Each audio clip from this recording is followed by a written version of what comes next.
सरकार के कर्मचारी ये जानने के लिए उत्सुक हैं कि 8वें वेतन आयोग 8th पे कमीशन की सिफारिशें लागू होने के बाद उन्हें कितना एरियर यानी कि बकाया वेतन मिल सकता है। तो फिलहाल आयोग विभिन्न पक्षों से चर्चा कर रहा है, इसलिए इसकी सिफारिशें लागू होने में अब बस कुछ ही महीने बाकी हैं। नमस्कार, मैं हूं आपके साथ ममता तिवारी और आप देख रहे हैं न्यूज 18 का डिजिटल प्लेटफॉर्म। कर्मचारियों को मिलने वाला एरियर मुख्य रूप से दो बातों पर निर्भर करेगा। पहला, आयोग की रिपोर्ट कब लागू होती है और दूसरा, सरकार कौन सा फिटमेंट फैक्टर तय करती है। फिटमेंट फैक्टर वो गुणांक होता है जिसके आधार पर कर्मचारियों का मूल वेतन यानी कि बेसिक पे बढ़ाया जाता है। जितना अधिक फिटमेंट फैक्टर होगा, वेतन और एरियर दोनों ही उतने अधिक होंगे।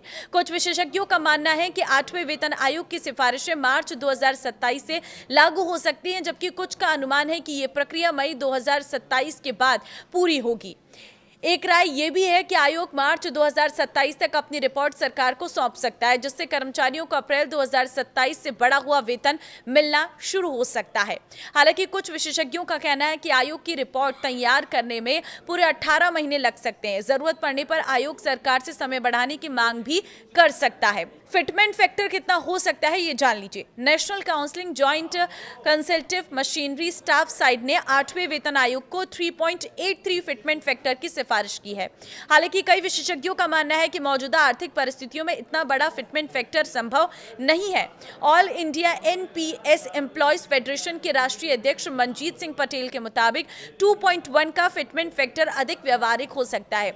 यदि ऐसा होता है तो 18,000 रुपए बेसिक वेतन पाने वाले कर्मचारी का मूल वेतन बढ़कर करीब 37,800 रुपए हो सकता है।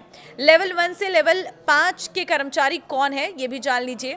7वें वेतन आयोग के पे मैट्रिक्स के अनुसार लेवल 1 से 5 में मल्टीटास्किंग स्टाफ एमटीएस, चपरासी, office attendant, lower division clerk यानी कि LDC, upper division clerk UDC, senior clerk, technician, stenographer, head constable, staff nurse और अन्य शुरुआती स्तर के कर्मचारी शामिल है।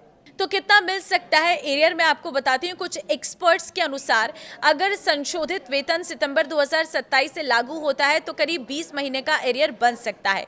2.0 फिटमेंट फैक्टर पर लेवल 1 कर्मचारी को करीब 3,60,000 रुपए और लेवल 5 कर्मचारी को 5,82,000 रुपए तक एरियर मिल सकता है। 2.15 फिटमेंट फैक्टर पर यह राशि 4.1 लाख रुपये से 6.69 लाख के बीच पहुंच सकती है।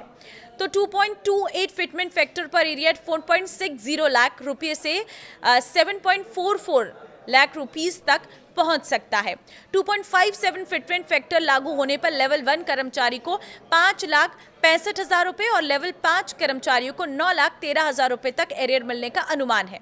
वहीं अगर यह फिटमेंट फैक्टर 2.86 लागू होता है तो लेवल 1 कर्मचारी को करीब 6,69,000 रुपए और लेवल 5 कर्मचारी को 10,82,000 रुपए तक एरियर मिल सकता है।